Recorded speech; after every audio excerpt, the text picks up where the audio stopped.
ಈ ಬಾರಿಯ ಸಂಕ್ರಾಂತಿಗೆ ನಮ್ಮ ದೇಶದಲ್ಲಿ ಕೊರೋನಾ ಲಸಿಕೆ ಸಿಗೋದು ಫಿಕ್ಸ್ ಆ ಥರ ಬೆಳವಣಿಗೆಗಳು ನಡೀತಾ ಇದೆಯಾ?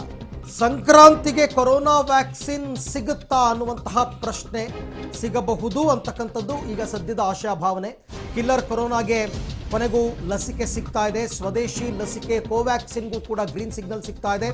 ಹಾಗಾದರೆ ಕೋವಿಶೀಲ್ಡ್ ಮತ್ತು ಕೋವ್ಯಾಕ್ಸಿನ್ ಯಾವುದು ಎಷ್ಟು ಪರಿಣಾಮಕಾರಿ ಅನ್ನೋ ವಿಚಾರಕ್ಕೆ ಸಂಬಂಧಪಟ್ಟಂತೆ ಪಬ್ಲಿಕ್ ಟಿವಿಯಲ್ಲಿ ಕೊರೋನಾ ವ್ಯಾಕ್ಸಿನ್ ಕುರಿತಂತೆ ಕಂಪ್ಲೀಟ್ ಡೀಟೇಲ್ಸನ್ನು ನಿಮಗೆ ನಾನು ಕೊಡ್ತಾ ಹೋಗ್ತೀನಿ. ಯಾಕೆ ಕೋವಿಶೀಲ್ಡ್ ಮತ್ತು ಕೋವ್ಯಾಕ್ಸಿನ್ ತಗೋಬೇಕು, ಅದರ ಪರಿಣಾಮ ಎಷ್ಟು, ಅದಕ್ಕೆ ಇವತ್ತು ಬಹುತೇಕ ಪರ್ಮಿಷನ್ ಸಿಗುತ್ತಾ, ಸಂಕ್ರಾಂತಿಯಿಂದನೇ ಶುರುವಾಗ್ಬಿಡುತ್ತಾ ದೇಶದಲ್ಲಿ ಲಸಿಕೆಯನ್ನು ಕೊಡುವಂತಹ ವಿಚಾರ, ಈ ಎಲ್ಲದಕ್ಕೂ ಸಂಬಂಧಪಟ್ಟಂತೆ ನಿಮಗೆ ಮಾಹಿತಿ ಡೀಟೇಲ್ಡ್ ರಿಪೋರ್ಟನ್ನು ಕೊಡ್ತಾ ಹೋಗ್ತೀನಿ. ಡೆಡ್ಲಿ ವೈರಸ್ ನಿರ್ನಾಮಕ್ಕೆ ರೆಡಿಯಾಗಿದೆ ರಾಮಬಾಣ. ಈಗಾಗಲೇ ತಯಾರಿ ಕೂಡ ದೊಡ್ಡ ಮಟ್ಟದಲ್ಲೇ ನಡೀತಾ ಇದೆ. ಸೊ ಈ ಡೆಡ್ಲಿ ವೈರಸ್ಸನ್ನು ಸಾಯಿಸಬೇಕು, ದೇಶದಿಂದ ಕೊರೋನಾ ತೊಲಗಿಸಬೇಕು ಅಂತಂದರೆ 2 ವ್ಯಾಕ್ಸಿನ್ಗಳು ಸಿದ್ಧವಾಗ್ತಾ ಇದೆ. ಡೆಡ್ಲಿ ವೈರಸ್ ನಿರ್ನಾಮಕ್ಕೆ ರಾಮಬಾಣ ರೆಡಿಯಾಗಿದೆ ಅಂತಕ್ಕಂಥ ಮಾಹಿತಿ ಲಭ್ಯವಾಗ್ತಾ ಇದೆ. 2 ವ್ಯಾಕ್ಸಿನ್ ಅನ್ನು ಪಡೆಯೋದಕ್ಕೆ ಇನ್ನೊಂದೇ ಒಂದು ಮೆಟ್ಟಿಲು ಬಾಕಿ ಇದೆ. DCGIA ಅನುಮತಿಯ ಬೆನ್ನಲ್ಲೇ ವ್ಯಾಕ್ಸಿನ್ ಹಂಚಿಕೆ ಕಾರ್ಯ ಶುರುವಾಗ್ಬಿಡುತ್ತೆ. ಬಹುತೇಕ ಸಂಕ್ರಾಂತಿಯಿಂದನೇ ಶುರುವಾಗ್ಬಿಡುತ್ತೆ. ವ್ಯಾಕ್ಸಿನ್ ತುರ್ತು ಬಳಕೆಗೆ ನಿನ್ನೆಯಷ್ಟೇ ಸಬ್ಜೆಕ್ಟ್ ಎಕ್ಸ್ಪರ್ಟ್ಸ್ ಕಮಿಟಿ ಅಂದರೆ SEC ಅವರು ಶಿಫಾರಸನ್ನು ಮಾಡಿದರು. ಸೊ SEC ಅವರ ಶಿಫಾರಸ್ಸಿನ ಅನ್ವಯ ಇವತ್ತು DCGIನವರು ಡ್ರಗ್ ಕಂಟ್ರೋಲರ್ ಜನರಲ್ ಆಫ್ ಇಂಡಿಯಾದವರು ತೀರ್ಮಾನವನ್ನು ಕೈಗೊಂಡು ಅನುಮತಿಯನ್ನು ಕೊಡ್ತಾರೆ. ತುರ್ತು ಬಳಕೆಗೆ ಅಂತಕ್ಕಂಥ ಅನುಮತಿಯನ್ನು ಕೊಡ್ತಾರೆ. ತುರ್ತು ಬಳಕೆಗೆ ಅನುಮತಿಯನ್ನು ಕೊಟ್ಟ ಬಳಿಕ ಅದನ್ನು ದೊಡ್ಡ ಮಟ್ಟದಲ್ಲಿ ತಯಾರು ಮಾಡಬೇಕು, ದೇಶದ ಎಲ್ಲ ರಾಜ್ಯಗಳಿಗೂ ಹಂಚಬೇಕು. ದೇಶದಲ್ಲೂ ಅಂದರೆ ರಾಜ್ಯಗಳಲ್ಲೂ ಕೂಡ ಅದು ಗ್ರಾಮದ ಕಟ್ಟ ಕಡೆಯ ವ್ಯಕ್ತಿಗೆ ಆದ್ಯತೆಯ ಮೇರೆಗೆ, ಎಲ್ರಿಗೂ ಅಲ್ಲ, ಆದ್ಯತೆಯ ಮೇರೆಗೆ ಮೊದಲ ಹಂತದಲ್ಲಿ ಅದನ್ನು ಕೊಡುವಂತಹ ಪ್ರಯೋಗಗಳೆಲ್ಲವೂ ಕೂಡ ಆರಂಭ ಆಗುತ್ತೆ. ಬಹುತೇಕ ಇವತ್ತೇ ಗ್ರೀನ್ ಸಿಗ್ನಲ್ ಕೂಡ ಸಿಗಬಹುದು ಅಂತ. ವ್ಯಾಕ್ಸಿನ್ ಬಳಕೆಗೆ ಇವತ್ತೇ ಗ್ರೀನ್ ಸಿಗ್ನಲ್ ಸಿಗಬಹುದು. ಬೆಳಗ್ಗೆ 11 ಗಂಟೆಗೆ DCGIನವರ ಮಹತ್ವದ ಸುದ್ದಿಗೋಷ್ಠಿ ಇದೆ.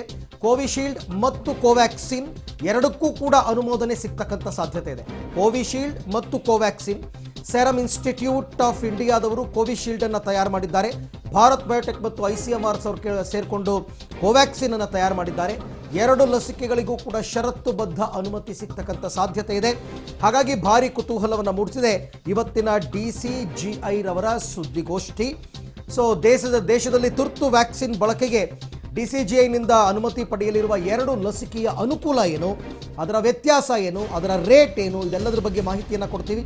ಮೊದಲಿಗೆ ಬ್ರಿಟನ್ನ ಆಕ್ಸ್ಫರ್ಡ್ ವಿವಿಯ ಆಸ್ಟ್ರಾಜೆನಿಕಾ ಜೊತೆ ಕೈ ಜೋಡಿಸಿ ಪುಣೆಯ ಸೆರಮ್ ಇನ್ಸ್ಟಿಟ್ಯೂಟ್ನವರು ರೆಡಿ ಮಾಡಿರತಕ್ಕಂಥ ಕೋವಿಶೀಲ್ಡ್ ಬಗ್ಗೆ ಮಾಹಿತಿಯನ್ನು ಕೊಟ್ಬಿಡ್ತೀವಿ. ಕೋವಿಶೀಲ್ಡ್ ವ್ಯಾಕ್ಸಿನ್ ಬಹಳಷ್ಟು ಸುರಕ್ಷಿತ, ಇದರ ಹೆಗ್ಗಳಿಕೆನೇ ಅದು. ಕೋವಿಶೀಲ್ಡ್ ವ್ಯಾಕ್ಸಿನ್ ಬಹಳಷ್ಟು ಸುರಕ್ಷಿತ. ಇಲ್ಲಿಯ ತನಕ ನಡೆಸಿರ್ತಕ್ಕಂಥ 3 ಹಂತಗಳ ಪ್ರಯೋಗದಲ್ಲಿ ಯಾವುದೇ ಅಡ್ಡ ಪರಿಣಾಮಗಳು, ಸೈಡ್ ಎಫೆಕ್ಟ್ಸ್ ಕಂಡು ಬಂದಿಲ್ಲ. ಹಾಗಾಗಿ ಇದನ್ನು ಧೈರ್ಯವಾಗಿ ಎಲ್ಲರೂ ಕೂಡ ತೆಗೆದುಕೊಳ್ಳಬಹುದು, ಅಡ್ಡ ಪರಿಣಾಮ ಇಲ್ಲ. ಇತರೆ ವ್ಯಾಕ್ಸಿನ್ಗಳಿಗೆ ಹೋಲಿಸಿದ್ರೆ ಕೋವಿಶೀಲ್ಡ್ ಅಗ್ಗ ದೇಶದ ದೊಡ್ಡ ಸಮೂಹದ ಮೇಲೆ ಪ್ರಯೋಗವನ್ನು ಮಾಡಿದ್ದಾರೆ. ಸುಮಾರು ಸಾವಿರಾರು ಸಂಖ್ಯೆಯಲ್ಲಿ ಇದನ್ನು ತಗೊಂಡಿದ್ದಾರೆ, ಯಾರಿಗೂ ಏನೂ ಆಗಿಲ್ಲ. ಇದರ ರೇಟ್ ಕೂಡ ಕಡಿಮೆ. ಸರ್ಕಾರದ ವತಿಯಿಂದ ನಾವೇನಾದರೂ ಅದನ್ನು ಪಡೆದ್ರೆ 1 ಡೋಸ್ಗೆ 440 ರೂಪಾಯಿ ಬೀಳುತ್ತೆ.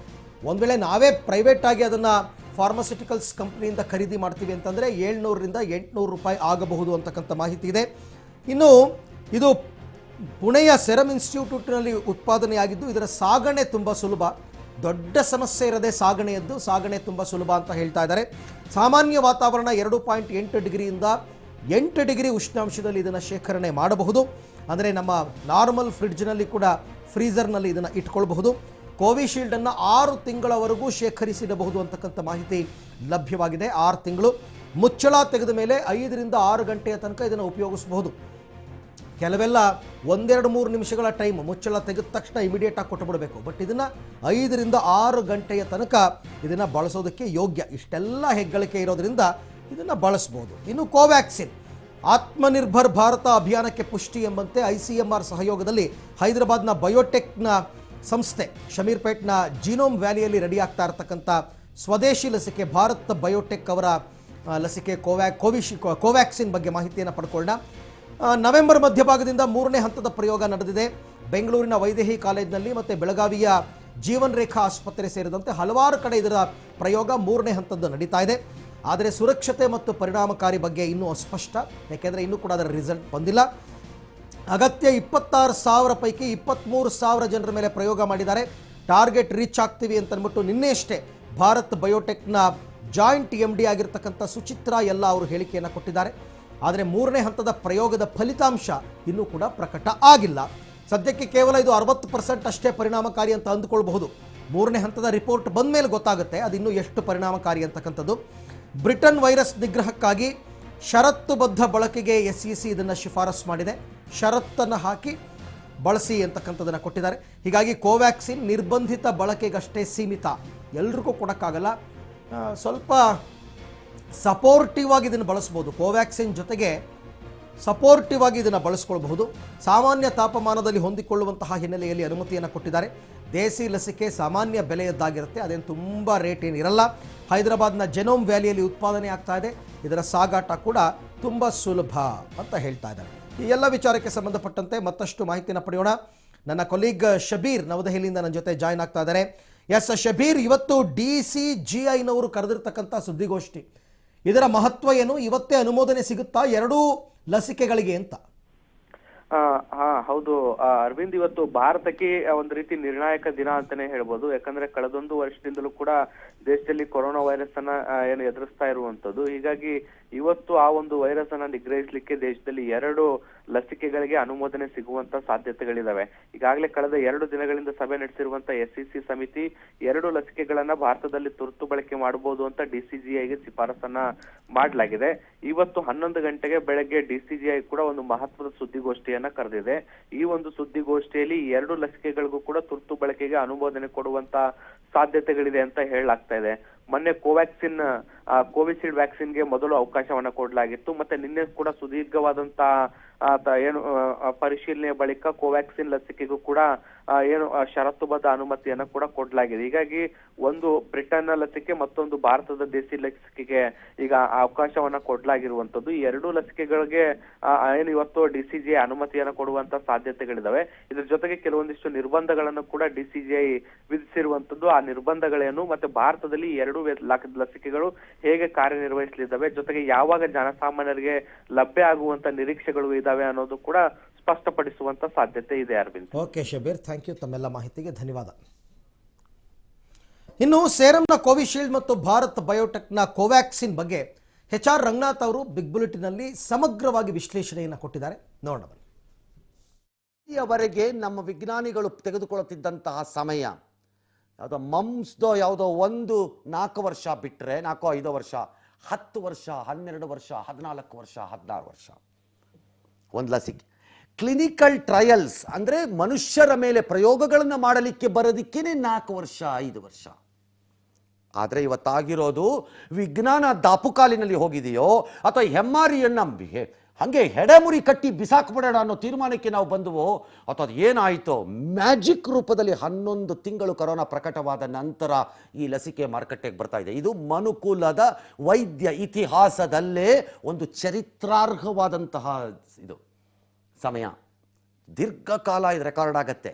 ಯಾಕಂದರೆ ನಮಗೆ ಶಕ್ತಿ ಕೊಡುತ್ತೆ. ನಾಳೆ ಯಾವ ವೈರಸ್ ಬಂದರೂ ನಾವು ಬೇಕಾದ್ರೆ 8-10 ತಿಂಗಳಲ್ಲಿ ಅದಕ್ಕೊಂದು ಲಸಿಕೆ ತರಬಹುದು ಅನ್ನೋ ಶಕ್ತಿಯನ್ನು ತರುತ್ತೆ. ಹಾಗಾಗಿ ಅತ್ಯಂತ ರೋಚಕವಾದ ದಿನ. ಬಹುಶಃ ನೀವು ಯಾರೂ ಶ್ರೀಸಾಮಾನ್ಯರು, ನಾವೆಲ್ಲರೂ ಸೇರಿದಂತೆ ಒಂದು ಔಷಧಿಗೆ ನಾವು ಇಷ್ಟು ಕಾಯೋ ಅಂಥದ್ದನ್ನು ನಮ್ಮ ತಲೆಮಾರಿನಲ್ಲಿ ನೋಡಿರಲಿಲ್ಲ. ನಾವು ಒಂದು ಔಷಧಿ ಕಾಯೋದು ಇಲ್ಲ, ಯಾವುದು ಬಂದಿಲ್ಲ, ಯಾರು ಕಾದಿರಲಿಲ್ಲ. ಇದು ಕಾಯ್ತಾ ಇದ್ದೀವಿ. ಯಾಕೆ ಕಾಯ್ತಾ ಇದ್ದೀವಿ? ಕರೋನಾ ನಮ್ಮನ್ನು ಹಾಗೆ ಮಾಡಿಬಿಡ್ತು. ಬರೀ ಜೀವ ತೆಗೆದಿದ್ದಲ್ಲ, ಅದು ಜೀವನನೇ ಕಿತ್ಕೊಳ್ಳೋ ಹಂತಕ್ಕೆ ತಂದುಬಿಟ್ಟಿತ್ತದು. ಬಂಡ್ರು ನಾವು, ಅದಕ್ಕೆ ಮನುಷ್ಯ ಇಲ್ಲಿವರೆಗೂ ಬದುಕೊಳ್ಳದಿರುವುದು. ಹಾಗಾಗಿ ಬಂಡ್ರಾಗಿದ್ದರಿಂದ ಬಚಾವಾಗ ಆಚೆ ಬರ್ತಾ ಇದ್ದೀವಿ ನಾವು ಮನುಷ್ಯರು. All right sir. ನಮ್ಮ ಜನ ಕೇಳ್ತಾ ಇರೋದು ಒಂದೇ ಸರ್, ನನ್ಗೆ ಯಾವಾಗ ಮುಟ್ಟುತ್ತೆ, ನಾನು ಹಳ್ಳಿಯಲ್ಲಿರುವಂಥ ವ್ಯಕ್ತಿ, ನನಗೆ ಯಾವಾಗ ಬಂದು ತಲುಪುತ್ತೆ ಅಂತ. ಟೈಮ್ ಆಗತ್ತೆ, ತಕ್ಷಣಕ್ಕಾಗಲ್ಲ. Okay, it will take time. Sudden ತಯಾರಿಯನ್ನು ಅದ್ಭುತವಾಗಿ ಮಾಡ್ಕೋತಾ ಇದೆ ಭಾರತ, ಅದೊಂದನ್ನು ಹೇಳ್ಬಿಡೋಣ. ಓಕೆ, ಭಾರತದ ಲಸಿಕೆ ವಿತರಣೆ ಮತ್ತು ಪರಿಣಾಮಕಾರಿಯಾಗಿ ಅದನ್ನು ಕೊಡುವಂಥದ್ದು, ಜನರಿಗೆ ತಲುಪಿಸುವಂಥ ತಯಾರಿ ಅದ್ಭುತವಾಗಿ ನಡೀತಾ ಇದೆ. ತಾಲೂಕಾ ಮಟ್ಟದಲ್ಲಿ, ರಾಜ್ಯ ಮಟ್ಟದಲ್ಲಿ, ನಗರ ಮಟ್ಟದಲ್ಲಿ, ಆಸ್ಪತ್ರೆಗಳ ಮಟ್ಟದಲ್ಲಿ, ತಾಲೂಕು ಆಸ್ಪತ್ರೆಗಳ ಮಟ್ಟದಲ್ಲಿ, ಇದನ್ನು ಕ್ಯಾರಿ ಮಾಡೋರ ಲೆಕ್ಕಾಚಾರದಲ್ಲಿ, ಅಂದರೆ ಇದನ್ನು ಸಾಗಿಸೋವಂಥವ್ರು, ಆಮೇಲೆ ಇಂಜೆಕ್ಷನ್ ಕೊಡಲಿಕ್ಕೆ ಬೇಕಾದಂತಹ ಜನರ ತಯಾರಿ, ಅವರಿಗೆಲ್ಲ ತರಬೇತಿಗಳು 1,00,000 ಜನರನ್ನು ತಯಾರಿ ಮಾಡಿದ್ದಾರೆ, ಆಶಾ ಕಾರ್ಯಕರ್ತೆಯರು ಎಲ್ಲವನ್ನ, ಮತ್ತೆ ಪ್ರಾಸೆಸ್ ಏನು, ಹೆಂಗೆ ಕೊಡಬೇಕು, ಹೆಂಗೆ ಕೊಡಬಾರ್ದು, ಲಸಿಕೆ ಕೊಟ್ಟ ಮೇಲೆ ಆ ಇಂಜೆಕ್ಷನ್ ಟ್ಯೂಬ್ ಏನಾಗಬೇಕು, ಏನಾಗಬಾರ್ದು, ಎಲ್ಲವೂ ಅದ್ಭುತವಾದ ತಯಾರಿಲಿದ್ದಾರೆ ನಮ್ಮವರು. ತುಂಬ ಚೆನ್ನಾಗಿ ತಯಾರಿ ಆಗ್ತಿದ್ದಾರೆ. ಓಕೆ. ಸಣ್ಣ ಪುಟ್ಟ ಗೊಂದಲಗಳು ಬರ್ಬೋದೇನೋ, ಬ್ರಿಲಿಯಂಟ್ಲಿ ತಯಾರಿ ಆಗ್ತಿದ್ದಾರೆ ಮಾತ್ರ ಗೌರ್ಮೆಂಟ್ ಆಫ್ ಇಂಡಿಯಾನವರು ಈ ವಿಚಾರದ. ಅನುಮತಿ ಆಗದಿದ್ದರೂ 3ನೇ ಹಂತದ ಸಂಶೋಧನೆ ಟ್ರಯಲ್ಸ್ ಆಗದೆ ಇದ್ರೂ ಪ್ರಕ್ರಿಯೆ ಯಾಕೆ ಕೊಟ್ಟರು? 1 ಮತ್ತು 2ನೇ ಹಂತದಲ್ಲಿ ಬಂದಿರುವಂತಹ ಡಾಟಾ ಏನಿರುತ್ತೆ, ಅಂದರೆ ಅಂಕಿಅಂಶ ಅಥವಾ ದತ್ತಾಂಶ ಏನೇನಿರುತ್ತೆ, ಮಾಹಿತಿ ಏನು ಬಂದಿದೆ, ಅದು ಸ್ಯಾಟಿಸ್ಫೈ ಆಗಿರಬಹುದು, ಸೊ ಅಂದ್ರೆ ಯಾವುದೇ ಸೈಡ್ ಎಫೆಕ್ಟ್ ಯಾವುದೇ ಇಲ್ಲದೆ ಇರಬಹುದು. ಮತ್ತು 3ನೇ ಹಂತದಲ್ಲಿ ಕುಂಟುತ್ತ ನಡೆದಿದೆ ಅಂದರೆ 1000 ಸ್ವಯಂ ಸೇವಕರ ಜಾಗದಲ್ಲಿ 450 ಆಗಿರ್ಬೋದು. ಓಕೆ. ಹಾಗೇ ಇರಲ್ಲ ಅಂತಲ್ಲ, ಅದು ಆಗಿರುತ್ತೆ. ಇದ್ದಿದ್ರ ಮೇಲೆ ಯಾವುದು ಸೈಡ್ ಎಫೆಕ್ಟ್ ಆಗಿಲ್ಲ ಆಗಿರಲ್ಲ ಅನ್ನೋ ಯಾವುದೋ ಮಾಹಿತಿ ಅವ್ರ ಹತ್ರ ಇರಬೇಕು. ಓಕೆ. ಬಟ್ ಆ ಹೆಜ್ಜೆಯನ್ನು ಇಡಬಹುದಾ ಸರ್? ಇಲ್ಲದಿದ್ದರೆ ಕೊಡ್ತಿರ್ಲಿಲ್ಲ. ಅಲ್ಲ, ಆ ಹೆಜ್ಜೆಯನ್ನು ಇಡಬಹುದಾ ಸರ್? ಹಂಗೆ 3ನೇ ಹಂತವೇ ಕಂಪ್ಲೀಟ್ ಆಗಬೇಕು ಅಂತ ಏನು ಕಂಡೀಷನ್? ಆಗ್ಬೋದು. ಯಾಕೆ ಅಂತಂದ್ರೆ ಇದು ಎಮರ್ಜೆನ್ಸಿ ಯೂಸೇಜ್ ಅಂದ್ರೆ ಅದೇ ತಾನೆ, ಆಗ್ಬೋದು, ತೊಂದರೆ ಇಲ್ಲ ಅದರಿಂದ. ಆದರೆ ಕೊಡಕ್ ಸ್ಟಾರ್ಟ್ ಆದ್ಮೇಲೆ ಏನಾಗತ್ತೆ ಅಂತಂದ್ರೆ, ನಾಳೆ ಚಾಲೆಂಜ್ ಈಗ ನಮಗೆ ಬರೋದು ವ್ಯಾಕ್ಸಿನ್ ಬಂದ್ರಲ್ಲ, ವ್ಯಾಕ್ಸಿನ್ ತಗೊಂಡಾದ್ಮೇಲೆ ಸರ್, ವ್ಯಾಕ್ಸಿನ್ ಉತ್ಪಾದನೆ ಆದ್ಮೇಲೆ ಅಂದ್ರೆ ಜನರಿಗೆ ತಲುಪಿಸೋದು ಚಾಲೆಂಜ್, ಜನರಲ್ಲಿ ವಿಶ್ವಾಸವನ್ನ ಮೂಡಿಸೋದು ಚಾಲೆಂಜ್, ಜನರಿಗೆ ಬೇಕಾದಷ್ಟು ಉತ್ಪಾದನೆಯನ್ನ ಮಾಡೋದು ಚಾಲೆಂಜ್ ಈಗ. ಹಾಗಾಗಿ ದೇಶಕ್ಕೆ ಬೇಕಾದಷ್ಟು, ಹಾಗಾಗಿ ಚಾಲೆಂಜ್ ಅಲ್ಲಿರುತ್ತೆ. ಆಗಲೂ ಅಧ್ಯಯನ ಮಾಡ್ತಾರೆ. ಮುಂದಿನ 3-4 ತಿಂಗಳಲ್ಲಿ ಯಾವುದಾದ್ರೂ ಅಡ್ಡ ಪರಿಣಾಮಗಳು ಕಾಣಿಸ್ತಾ ಬಂದ್ರೆ ಆ ವ್ಯಾಕ್ಸಿನ್ಗಳು ಬಿಟ್ರೆ ಆಗತ್ವೆ, ಅನುಮಾನನೇ ಇಲ್ಲ. ನನ್ನ ಲೆಕ್ಕಾಚಾರದಲ್ಲಿ ಸುಮಾರು ಜನಕ್ಕೆ ಫ್ರೀ ಬಂದ್ಬಿಡತ್ತಿದು, ಮತ್ತು ಎಲ್ಲರಿಗೂ ಬರುತ್ತೆ. ಓಕೆ. ಯಾಕಂದ್ರೆ ಕೇಂದ್ರ ಸರ್ಕಾರ 1 ಹಂತದವರೆಗೆ ಫ್ರೀ ಕೊಟ್ಟು ನಂತರ ರಾಜ್ಯ ಸರ್ಕಾರಗಳು ಟೇಕ್ ಓವರ್ ಮಾಡತ್ವೆ ಅದನ್ನ. ಓಕೆ. ಬಟ್ ಅಂತ ದೊಡ್ಡ ಬರ್ಡನ್ ಏನೋ ಆಗ್ಲಿಕ್ಕೆ ಇಲ್ವಲ್ಲ ಸರ್? ಆಯಾ ರಾಜ್ಯಗಳ ಸರ್ಕಾರಗಳಿಗೆ ದೊಡ್ಡ ಬರ್ಡನ್ ಆಗಬಾರ್ದಾಗ ಅದಕ್ಕೊಂದು ಸಹಾಯ ನೆರವನ್ನು ಸರ್ಕಾರ ಕೊಡಬಹುದು, ಕೇಂದ್ರ. ಹಾಗೆ ಮಾಡ್ತಾರೆ ಅಂತ ಅನ್ಕೊಂಡಿದ್ದೀನಿ ಮೋಸ್ಟ್ಲಿ. ಹಾಗಾಗಿ ಈಗ ಆಪ್ ಸರ್ಕಾರ ಹೇಳ್ತು, ಈಗ ಆಪ್ ಸರ್ಕಾರ ಹೇಳಿದ್ಮೇಲೆ ಇನ್ನು ಪಕ್ಕದ ಸರ್ಕಾರ ಸುಮ್ಮನೆ ಇರ್ತಾನ, ಡೆಲ್ಲಿಯಲ್ಲಿ ಕೊಟ್ಟಿಲ್ವೇನ್ರಿ, ಕೊಡ್ರಿ ಅಂತ ಅವಾಗ ನಂದು ತಕಡೆಗೆ ಅಂತಾರೆ. ಇಲ್ಲಿ ಕರ್ನಾಟಕದಲ್ಲ ಮಹಾರಾಷ್ಟ್ರಲ್ಲ ಆದಾಗ ಪಕ್ಕದಲ್ಲಿ ಸುಮ್ಮನೆ ಇರ್ತಾರ? ಇಲ್ಲ, ಜನರಿಗೆ ಬಿಡ್ಬೋದಲ್ವಾ ಸರ್? ಜನರಿಗೇನೆ ಕಾಸಿದ್ರೆ ನೀವು ತಗೊಳ್ಳಿ, ಇಲ್ಲಾಂದ್ರೆ ಆಗಲ್ಲ. ಜನರಿಗೆ ಕಾಸಿದ್ದವ್ರು ತಗೊಳ್ಳಿ ಅಂತಂದ್ರೆ ಈ ದೇಶದಲ್ಲಿ ಬಹುಜನರು ಹಂಗಾರೆ ಕಾಸಿಲ್ದವ್ರು ಸುಮ್ಮನೆ ಇದ್ರೆ ಮತ್ತೆ ತಪ್ಪಿಸ್ಕೊಂಡು ಅಲ್ಲ, ಉಳಿದವ್ರಿಗೆ ಉಚಿತವಾಗಿ ಕೊಡ್ತೀವಿ, ಯಾರಿಗೆ ಕಾಸು ಇರುತ್ತೆ. ಆಗಲ್ಲ, ಅದು ಹೆಂಗಾಗತ್ತೆ ಅಂತ ನೋಡ್ಬೇಕು, ಪಾಲಿಸಿ ಬರ್ಬೇಕು. ಈ ಹಂಚಿಕೆ ಕಾರ್ಯಕ್ರಮದಲ್ಲಿ ಪ್ರಪಂಚನೇ ಹೇಳ್ತಿರೋದು ಭಾರತ ಬಹಳ ಅದ್ಭುತವಾಗಿ ತಯಾರಿ ಮಾಡ್ಕೋತಿದ್ದಾರೆ ಅಂತ. ಅಂದ್ರೆ ನಮ್ಮಲ್ಲಿ ವ್ಯಾಕ್ಸಿನ್ ಬರಕ್ ಮೊದಲೇ ತಯಾರಿ ಮಾಡ್ಕೋತಾ ಇದೀವಿ ನಾವು ಪರ್ಫೆಕ್ಟ್ ಆಗಿ ಎಲ್ಲನೂ. ಅದನ್ನ ತಂತ್ರಜ್ಞಾನದ ಮೂಲಕನೂ ಮಾಡಿದ್ದಾರೆ. ಕೋವಿನ್ ಆ್ಯಪ್ ಅಂತ ಏನ್ ಮಾಡ್ಕೊಂಡಿದ್ದಾರೆ, ಅದರಲ್ಲಿ ನಿಮಗೆ OTP ಬರುತ್ತೆ, ನಂಬರ್ ಬರುತ್ತೆ. ಅದಕ್ಕೆ ಆ ನಂಬರ್ ಬಂದವ್ರಿಗೂ ಅಲ್ಲಿ ಕೊಡ್ತಾರೆ. ಅದನ್ನ ಸಿಸ್ಟಮ್ ಮಾಡ್ಕೊಂಡಿದ್ದಾರೆ ಈಗ. ಅಷ್ಟೇನು ಭಾಳ ಕೆಟ್ಟದಾಗ ಮಾಡ್ಕೊಂಡಿಲ್ಲ. ಮೊದ್ಲಿನ ಥರ ಭಾರತದಲ್ಲಿ ಬೇಕಾ ಬಿಟ್ಟಿ ಮಾಡಿ ಗೋಜಿಲೆ ಪುಸ್ಕೊಂಡು ಬೆಂಗಳೂರು ನ್ಯಾಷನಲ್ ಕಾಲೇಜ್ ಗ್ರೌಂಡಲ್ಲಿ ಜನ ಸೇರಿ ಕೊಡ ನನಗೆ ಅಂತ ಕೂಗಾಡ್ಕೊಳ್ಳೋ ಎಲ್ಲ ಇಲ್ಲ. ಗಜಿ ಬಿಸಿ ಸಿಸ್ಟಮ್ಯಾಟಿಕ್ ಆಗಿ ಮಾಡಿ. ಎಸ್.